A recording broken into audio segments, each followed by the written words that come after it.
시편 92편 1절부터 5절까지 말씀을 우리 같이 한 목소리로 읽겠습니다. 1절입니다.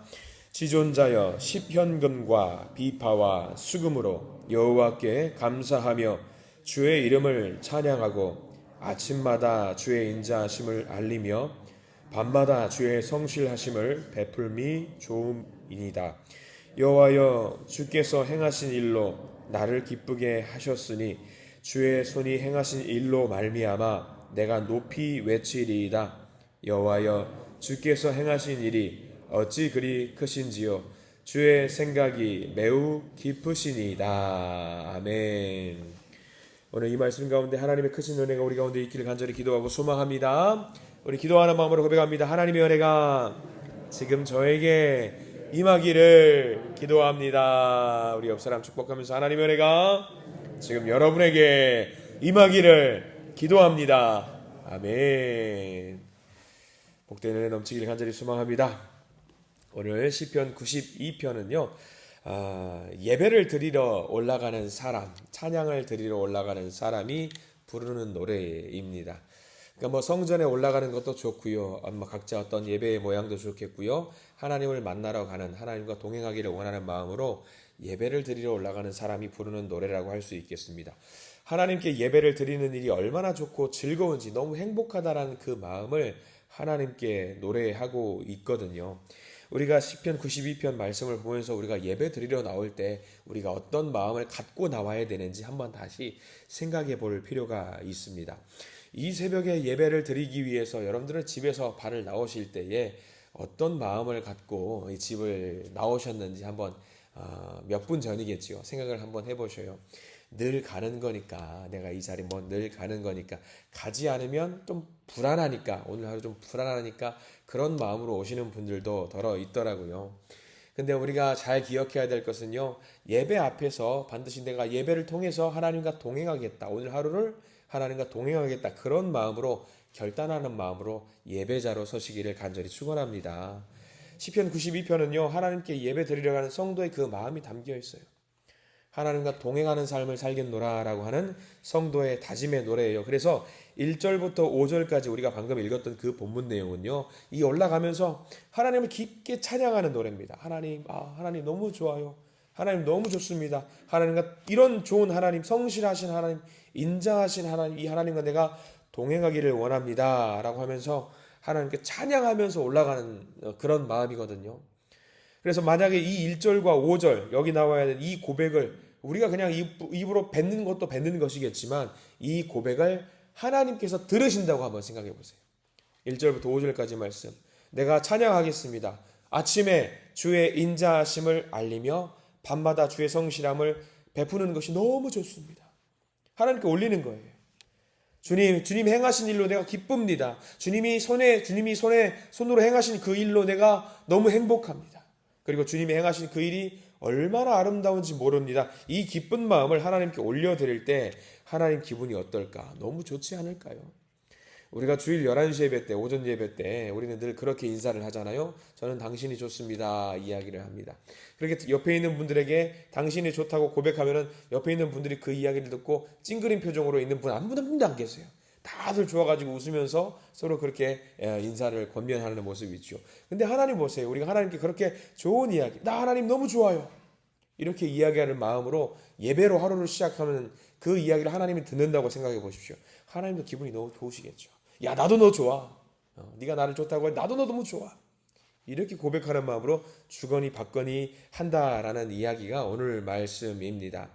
그래요. 우리가 오늘 주일 예배를 나올 때 그런 생각을 하면 얼마나 좋을까요? 새벽 예배 나와가지고 주님께 예배를 드리고 찬양을 하는데 하나님 너무 좋아요. 이렇게 고백할 때에 하나님, 그래, 나도 정말 너 너무 좋다. 이렇게 서로 주거니 받거니 행복한 예배.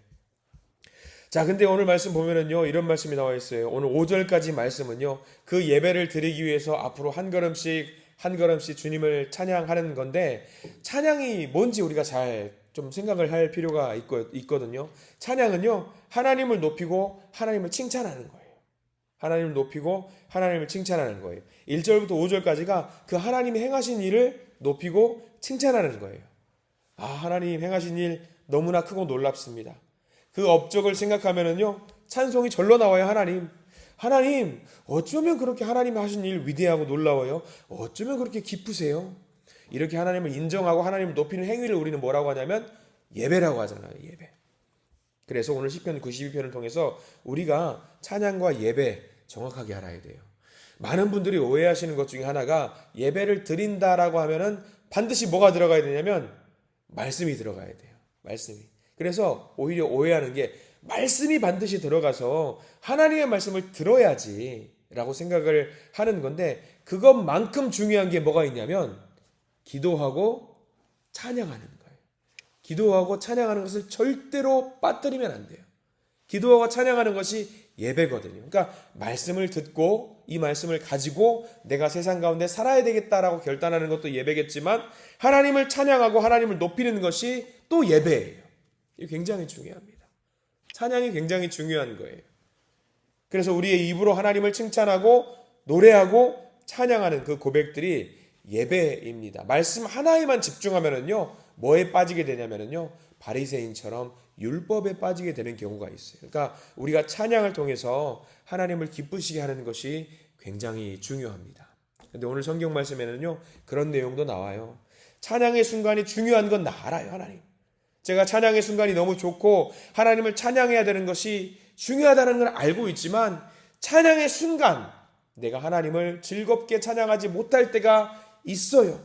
어떤 때는 내 마음이 낙심되어서 하나님을 노래하면서 찬양해야 되는데 찬양할 기운이 나지 않을 때가 있다라는 거죠. 어떨 때는 그냥 예배를 드릴 시간이니까 시간 맞춰서 나온 것이지 사실 속으로는 찬양할 기분이 안 날 때가 있어요. 그럴 때도 있습니다. 그럼에도 불구하고 우리가 오늘 찬양해야 되고 찬양할 수 있다는 것을 보여주는 내용이 나옵니다. 여러분 쭉 넘어가서 7절 말씀 한번 볼까요? 우리가 이런 상황 속에서 찬양할 수 있다는 것을 보여주는 게 7절부터 나와요. 7절 말씀 같이 한번 읽어볼게요. 시작. 악인들은 풀같이 자라고 악을 행하는 자들은 다 흥왕할지라도 영원히 멸망하리이다 나와요. 찬양하고 싶은데 하나님을 대적하는 자들이, 악인들이 무엇처럼 자란다고 나와 있냐면 풀처럼 자란대요. 풀처럼. 잡초들 보시면 아시잖아요. 잘라도 어떻게 해요? 계속 올라와요. 비료를 주거나 하는 것도 아닌데 쑥쑥 자랍니다. 악인들이 그렇대요. 나를 시기 질투하는 사람들이 그렇고요, 하나님을 대적하는 사람들이 그렇대요. 그런 것들을 보니까 내 마음이 어때요? 나는 하나님 찬양하는데도 쑥쑥 자라지 않는데 하나님을 대적하는 사람들은 저렇게 쑥쑥 자라요. 하나님 찬양할 기분이 안 나요. 이래가지고 제가 어떻게 찬양합니까? 속상해요. 화가 나요. 제가 왜 이렇게 찬양해야 돼요? 찬양했는데 제가 넘어지잖아요. 저 악인들은 저렇게 잘 자라는데 왜 내가 찬양해야 돼요? 기분이 나지 않아요. 근데 7절 끝자락에 뭐라고 나와 있습니까? 7절 끝자락에 이렇게 여러분 나와 있는데 밑줄을 반드시 그어두셔야 돼요. 다 흥왕할지라도 영원히 멸망하리이다. 내가 찬양해야 되는 이유가 여기 있어요. 결국에는 종국에는 그들이 어떻게 된다라는 이야기죠. 다 멸망하게 된다라는 거죠. 그리고 찬양하는 자들을 세워주신다라는 이야기예요. 또 볼까요? 11절 말씀에도 그런 내용이 나와 있어요. 11절 말씀 같이 읽습니다. 시작. 내 원수들이 보응받는 것을 내 눈으로 보며 일어나 나를 치는 행악자들이 보응받는 것을 내 귀로 들었도다. 내 귀로 그들이 망하는 것을 보게 되었다라는 거죠. 그리고 찬양하는 자들은 망하지 않고 하나님이 세우신다라는 이야기죠. 지금 시편 92편을 쓰는 사람은요, 찬양을 하고 있는 사람이에요. 근데 찬양을 하다가 낭망할 뻔했어요. 왜?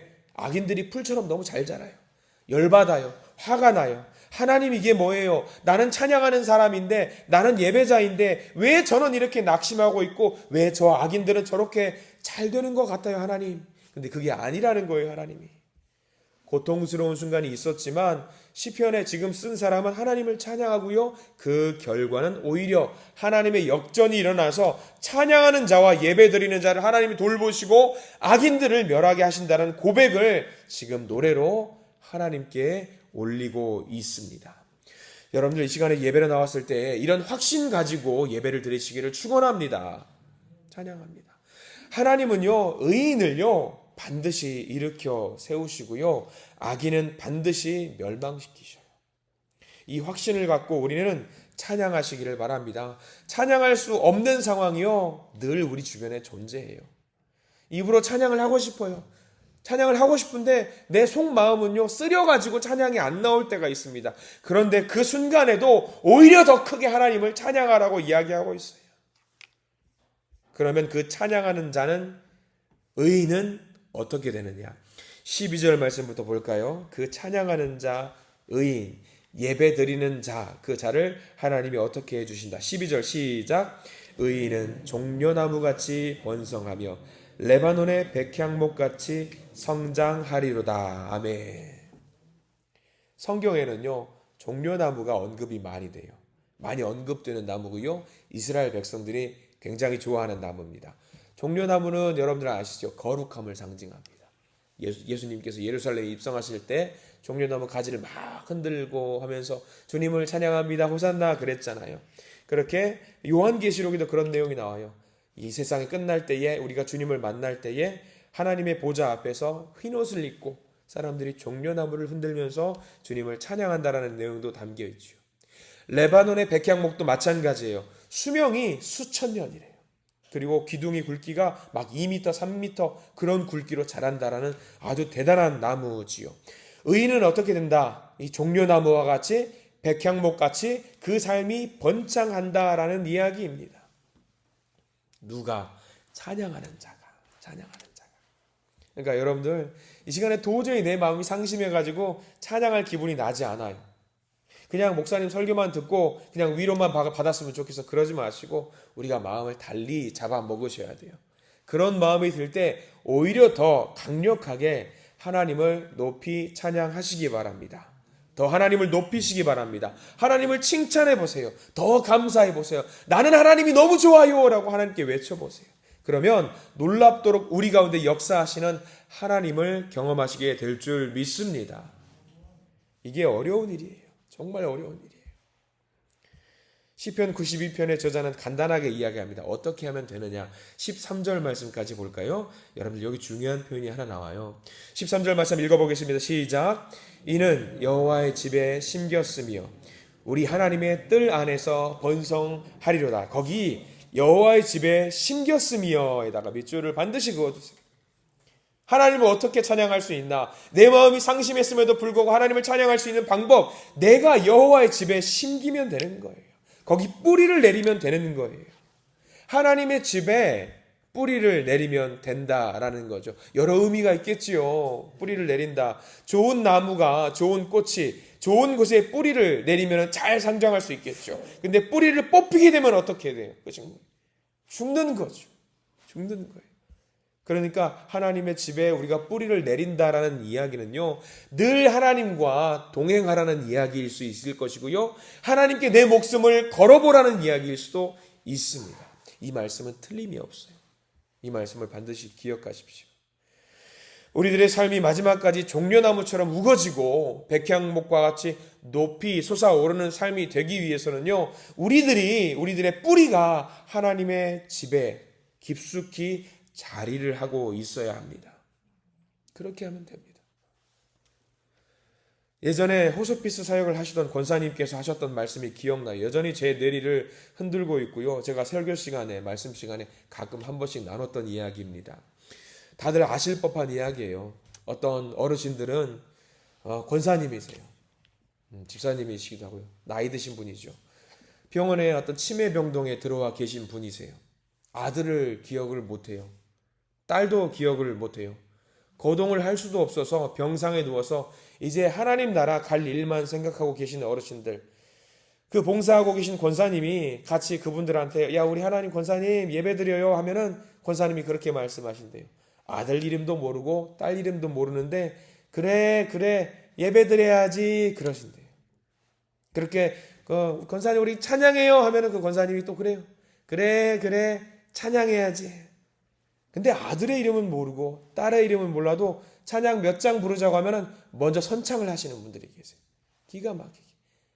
이름을 몰라도 찬양을 아시는 분들이죠. 그분들 우리 무슨 생각을 해요?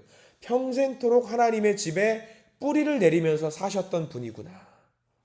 그리고 아들의 이름은 모르고 딸의 이름은 몰라도 우리 성경 몇 장 몇 절이에요 하면은 그 말씀들을, 유명한 말씀들이겠지만 그 말씀들을 암송을 하시는 분들이 계세요. 기가 막힌 분들이시죠. 평생토록 하나님의 집에 뿌리를 내리셨던 분들은요, 본능적으로 나오는 거죠. 본능적으로. 서울에서 부교육자로 9년 정도 사역을 할 때에 한 권사님이 기억이 나요. 서울 동로회에서 호령하던 여신도의 회장의 일도 역임하시면서 그 서울 동로회 여신도들을 호령했던 분들이 계십니다. 예배도 집례하시고 찬양을 우렁차게 하셨던 분인데, 제가 그 9년 사역을 마무리할 때쯤 몸이 너무 힘들어서 집이 경기도 안성이셨어요. 안성에서 서울로 왔다 갔다 하는 일이 보통 일이 아니죠. 그러면서도 힘든 몸을 이끌고 예배드리러 오셨는데 이제 나이가 드니까 도저히 못 오시겠다라고 전화를 하셔요. 신방 전화로 종종 전화를 드린데 제가 울산으로 내려오면서 본 지가 좀 오래됐어요. 저도 뵌 지가 한 5년, 6년 된 것 같아요. 근데 여전히 그분이 전화를 주셔요. 언제 전화를 주시냐면 봄, 가을에 꼭 전화를 주셔요. 봄에는 왜 전화를 주시냐면은 그분 권사님 집 뒷동산에 봄나물이 너무 잘 나요. 그래서 봄에 나무를 다 캐다가 전화를 해서 목사님 택배 보냈어요. 그러면은 박스에 다른 것도 없어요. 봄나물만 잔뜩 있어. 근데 그 권사님 받았다고 권사님 감사해요. 전화 딱 드려요. 그리고 가을에는 또 가을에 맞는 또 뭐 보내주셔요. 별것도 아니에요. 근데 감사해요. 근데 걱정되는 게 뭐냐면 전화가 안 오면은 제가 걱정이 돼요. 너무 걱정이 돼요. 무슨 일이 생긴 것이 아닐까 전화를 했어요. 그분 전화가 어려우니까 아들 집사님께 전화를 드렸어요. 권사님 괜찮으세요? 아, 엄마요. 지금 감기가 좀 심하게 걸렸어요. 이번에는요 봄나물을 윤 목사님께 못 보낸다고 죄송하다고 꼭 전해달라고 하셨어요. 이게 좀 마음이 아프더라고요. 평생을 그렇게 하나님의 집에 뿌리를 내리셨던 분이신데 이게 몸이 쇠약해지신 것을 보면은 걱정돼요. 그래도 가끔 전화 와요. 한 달쯤 전에 전화 왔어요. 근데 전화를 하면서 통화를 하면서 권사님 건강하세요? 안 들리세요 이제는. 그게 목소리 뭐라고요 목사님? 안 들리세요. 그럼 크게 아 소리를 질러요. 그러면 받으시고 아 괜찮아요 이야기하셔요. 그렇게 평생도록 잊지 않고 또 전화를 해주시는 그 모습이 너무 감사하더라고요. 전화를 해서 그렇게 말했어요. 권사님 맨날 저한테만 전화하시는 거 아니세요? 그러니까 아니에요. 여기저기 다 전화해요 하는 거예요. 근데 그렇게 몸에 힘이 빠져 있으심에도 불구하고 평생토록 누구를 생각하시냐면 교우들을 생각하신다는 거예요. 얼마나 감사한지. 그분 보니까 그런 생각이 드는 거예요. 아, 저분이야말로 뿌리를 교회에 제대로 박으신 분이다. 제대로 박으신 분이다. 그런 사람을 하나님이 뭐라고 말씀하시냐? 의인이라고 하시고요. 종려나무처럼 백향목처럼 만들어 주신다라고 하나님이 약속을 해 주셨다라는 이야기입니다. 그러니까 우리가 뭘 해야 되겠어요? 찬양해야죠. 하나님을 높여야죠. 우리가 말씀은요 다 잘 기억 못해요. 솔직히 제가 여쭤보면요, 여러분들 지난 주일날 이틀 전에 말씀 기억하셔요? 어려울 거예요. 본문도 어려워요. 지난 주일날 말씀이 은혜로 채우는 사람이었어요. 이제 기억나실 겁니다. 먼저 찾아가서 용서하고 먼저 찾아가서 만나고 내 마음속에 하나님 한 분으로 채우자라는 말씀을 드렸습니다. 근데 중요한 건 그게 아니라 그것을 잊어버릴지언정 내가 지금 이 자리에서 할 수 있는 건 뭐냐면 찬양을 할 수 있어요. 찬양을. 하나님을 찬양하자 이 이야기예요. 시편 92편의 이 저자는요 하나님을 쉬지 말고 찬양하자 그 이야기를 우리에게 하고 있는 거예요. 적어도 우리가 하나님 앞에서 쉬지 않고 찬양하는 자가 된다면, 수시로 찬양한다면은요 우리가 하나님의 집에 뿌리를 내릴 수 있는 사람이 되고요, 뿌리를 내릴 수 있는 사람이 된다면은요 하나님의 백향목처럼 종려나무처럼 우리를 인도하신다라는 이야기가 오늘 말씀에 담겨 있어요. 그런 사람들이 되기를 소망합니다. 어제도 선교사 이야기로 좀 마무리했는데 오늘도 말씀을 묵상하다가 선교사 이야기가 떠올라서 말씀을 좀 드리려고 해요. 존 페이튼이라는 선교사가 있고요. 뉴질랜드하고 오스트레일리아 사이에 있는 어떤 섬 쪽에서 복음을 전했던 사람입니다. 근데 이 존 페이튼이라는 선교사님이 그쪽 섬 지역에 한 30개 되는 섬이 모여 있어요. 거기에 복음을 전하러 가기에 먼저 2명의 선교사님이 복음을 전하러 가셨대요. 그 뉴질랜드 옆에 있는. 근데 거기 동네에는, 그 섬에는 누가 살고 있냐면 그냥 어제는 죽이는 걸로 끝났지만 오늘은 식인종이 살고 있는 마을이에요. 식인종이 살고 있는 동네로 복음을 전하러 갔어요. 근데 그 존 페이튼 선교사님이 가기 전에 두 분의 선교사님이 먼저 가셨다가 맞아 죽고 잡혀먹었대요. 그런 소문이 쫙 퍼졌어요. 근데 그 자리를 존 페이튼 선교사님이 꼭 가고 싶다라는 거예요. 그래서 가셨대요. 근데 다행히 그 존 페이튼 선교사님을 받아주시고 그 존 페이튼 선교사님이 43년 동안 그 섬 지역에서 그 섬 지인 많은 사람들을 복음을 전했다라고 합니다. 문제는 복음을 전하면서 성경을 알려줘야겠는데 번역을 해야 되잖아요. 번역에 문제가 생겼어요. 왜 문제가 생겼냐면 그 토착민들에게는 이 단어가 없대요. 무슨 단어냐면 믿음이라는 단어가 없대요. 믿음. 이 믿음이라는 단어를 어떻게 설명해 줄까 해서 책상의 앞에서 깜짝 묵상을 하고 있는데 기도하는데 문득 자기가 앉아있는 의자가 생각나더래요. 의자. 여러분들이 알고 앉아있는 이런 의자가 생각나더라고요. 이 의자는 사실 여러분들 보세요. 우리의 체중을 다 감내하고 있는 거잖아요. 뒤에서 받쳐가지고. 아, 이게 믿음이구나. 그래서 요한복음 3장 16절을 성도들한테 토착민들한테 알려주는데 여러분들이 알고 있는 요한복음 3장 16절은 이거잖아요. 하나님이 세상을 이처럼 사랑하사 독생자를 주셨으니 이는 그를 믿는 자마다 멸망하지 않고 영생을 얻게 하려 하십니다. 근데 거기서 믿는 자마다를 그렇게 바꿔서 번역하셨다라고 합니다. 뭐냐면 하나님이 세상을 이처럼 사랑하사 독생자를 주셨으니 이는 그에게 자신의 무게를 완전히 맡기는 자마다 멸망하지 않고 영생을 얻게 하려 하심이라. 어때요, 여러분들? 그럴싸하죠. 그럴싸하죠. 느낌이 확 오잖아요. 기가 막힌 번역이에요. 우리도 마찬가지예요. 우리 삶의 무게를 누구에게 맡겼어요? 하나님께 맡기신 분. 내가 거기 뿌리 내린 분들 아니십니까? 저도 가끔 그런 생각합니다.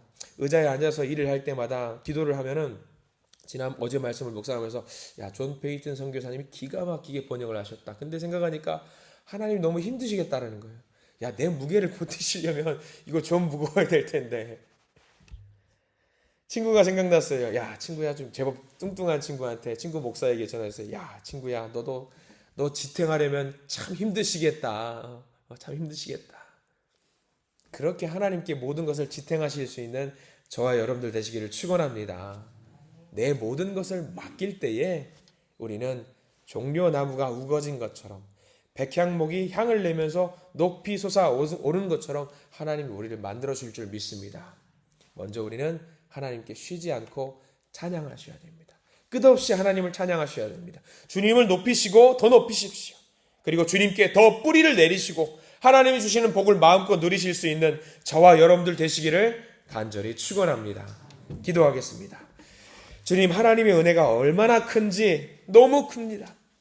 우리가 다 깨달을 수가 없습니다. 이런 우리를 하나님께서 부르시고 말씀을 들려주십니다. 이 말씀을 받아먹고 쉬지 않고 주님을 찬양하는 자들이 되게 해 주시옵소서. 쉬지 않고 주님께 뿌리를 내릴 수 있는 믿음의 자들이 되게 해 주시옵소서. 그래서 종려나무와 같이 되게 만들어주시고 백향목과 같이 높이 솟아서 하나님을 찬양하는 자들이 되게 해 주시옵소서. 우리와 동행하시고 우리를 지키시는 주님을 찬양합니다. 예수 그리스도 이름으로 간절히 기도드립니다. 아멘.